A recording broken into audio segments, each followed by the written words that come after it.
बटेश्वर धाम, जिसे भोलेनाथ की नगरी के रूप में जाना जाता है, आज एक विशेष पूजा अर्चना का केंद्र बना। इस धार्मिक स्थल पर ब्रह्मन लाल जी महादेव की पूजा अर्चना संपन्न हुई, जो सदियों पुरानी परंपराओं का प्रतीक है। इस विशेष आयोजन में राजा बदन सिंह के घराने की ऐतिहासिक परंपराओं को जीवित रखा गया। डॉज के उपलक्ष्य में पूर्व कैबिनेट मंत्री राजा महेंद्र रिदमन सिंह के द्वारा हर वर्ष की भांति इस वर्ष भी विधिवत रूप से चावलों के साथ पूजा अर्चना की गई। बताया जाता है कि यह परंपरा प्राचीन काल से चली आ रही है, जब राजघराने द्वारा विशेष अवसरों पर भगवान शिव का चावल से अभिषेक किया जाता था। इस धार्मिक अनुष्ठान का उद्देश्य भगवान भोलेनाथ से सुख, समृद्धि और शांति की कामना करना है। चावल, जिसे शुद्धता और समर्पण का प्रतीक माना जाता है, का प्रयोग इस पूजा में विशेष महत्व रखता है। इस अवसर पर बटेश्वर धाम के मंदिर परिसर में भक्तों की उपस्थिति ने आयोजन को और भव्य बना दिया। राजा महेंद्र रिदमन सिंह ने पुरोहितों के मार्गदर्शन में पूजा संपन्न की। मंत्रोच्चारण और पूजा विधियों का पालन करते हुए चावलों का अभिषेक किया गया। यह अनुष्ठान न केवल धार्मिक महत्व रखता है, बल्कि राजघराने और स्थानीय समुदाय के बीच संबंधों को भी मजबूत करता है। पूजा के दौरान धाम का वातावरण भक्ति और श्रद्धा से परिपूर्ण था। मंदिर के प्रांगण में भक्तों का जमावड़ा लगा हुआ था। इस अवसर पर स्थानीय जनप्रतिनिधियों और गणमान्य व्यक्तियों ने भी अपनी उपस्थिति दर्ज कराई। हनारायण सिंह, ब्लॉक प्रमुख लाल सिंह चौहान, मैनेजर अजय भदौरिया, जय नारायण उर्फ भल्ले भैया और हरजेश यादव जैसे प्रमुख व्यक्ति इस आयोजन का हिस्सा बने। ये पूजा न केवल धार्मिक दृष्टिकोण से महत्वपूर्ण है, बल्कि यह सामाजिक समरसता और सांस्कृतिक परंपराओं को भी उजागर करती है। राजघराने की इस परंपरा का उद्देश्य लोक कल्याण और सांस्कृतिक धरोहर को सहेजना है।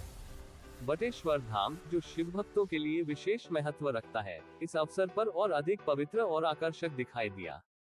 पूजा संपन्न होने के बाद भक्तों और उपस्थित जनसमूह के बीच प्रसाद का वितरण किया गया। इस आयोजन ने धार्मिक उत्साह को और अधिक बढ़ावा दिया। स्थानीय नागरिकों ने इस परंपरा की सराहना की और इसे सांस्कृतिक धरोहर के संरक्षण का एक महत्वपूर्ण हिस्सा बताया।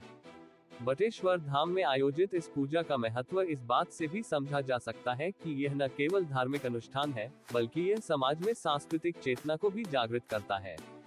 ये परंपरा पीढ़ी दर पीढ़ी चलती आ रही है और भविष्य में भी इसे इसी श्रद्धा और भक्ति के साथ निभाने का संकल्प लिया गया। मंदिर प्रांगण में उपस्थित श्रद्धालुओं ने पूजा अर्चना में भाग लिया और भगवान भोलेनाथ का आशीर्वाद प्राप्त किया। यह आयोजन स्थानीय समुदाय के लिए आपसी सौहार्द और सामाजिक एकता का प्रतीक बन गया। धार्मिक अनुष्ठान के बाद भक्तों ने भगवान शिव के समक्ष अपनी मनोकामनाएं व्यक्त की। बटेश्वर धाम का ये विशेष आयोजन न केवल धार्मिक दृष्टि से, बल्कि सामाजिक दृष्टि से भी अत्यंत महत्वपूर्ण है। इस परंपरा ने स्थानीय लोगों के साथ साथ बाहरी भक्तों को भी आकर्षित किया। बटेश्वर धाम में इस प्रकार के आयोजन पूरे क्षेत्र की धार्मिक और सांस्कृतिक पहचान को उजागर करते हैं।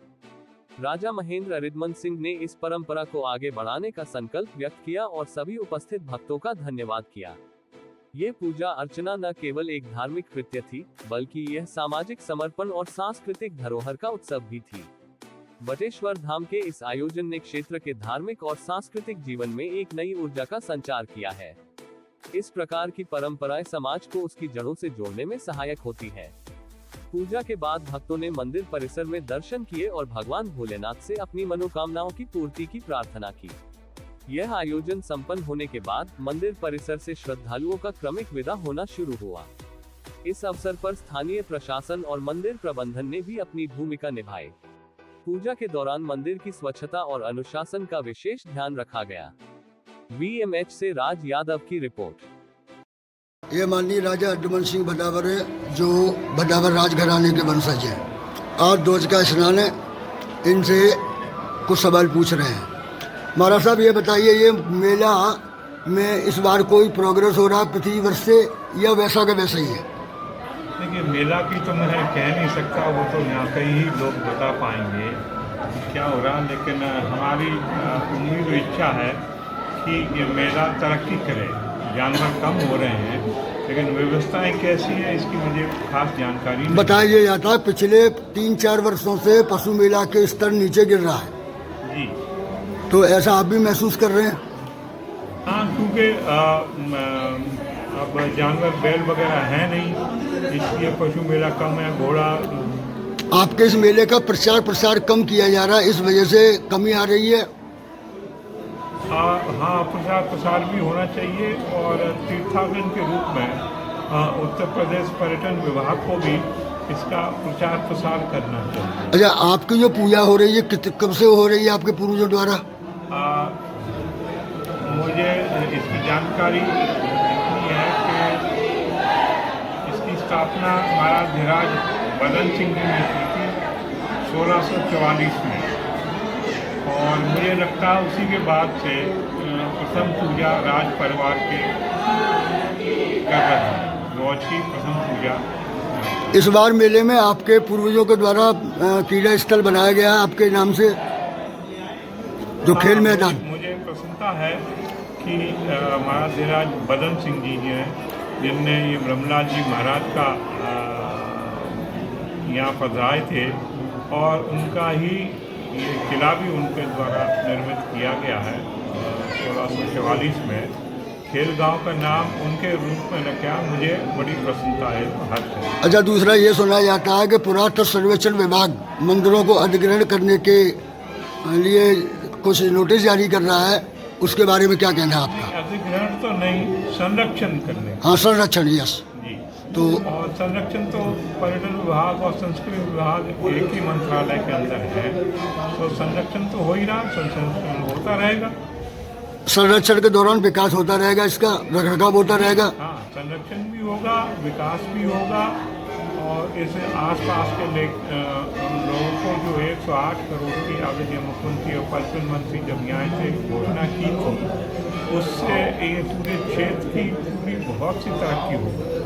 आपके मंदिरों के आसपास कम से कम इतना विस्तार होना चाहिए आने वाले यात्रियों को, अगर 1000 लाख 2 लाख लोग आ जाए, उनको रुकने का ठहरने का व्यवस्था उसके लिए।